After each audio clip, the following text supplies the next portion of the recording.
ज्याचे भाग्य चांगलं असेल त्याला आमच्या नामाचा छंद लागेल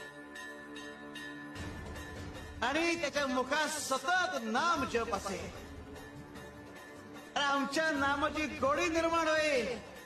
ध्यानी मनी स्वप्नी ही नाम संजीवनी वदनी असेल. त्याला निरंतर सुखाची प्राप्ती होईल. जसं मधाचं सेवन करण्यासाठी भ्रमर कमळ फुलात गुंतून पडतो आणि अत्यंत आनंदाने आणि आदराने मधाचा आस्वाद घेतो. आमच्या भक्ताचे मन आमच्या नामाचे ध्यान लागून उच्च पातळीवर स्थिर होते.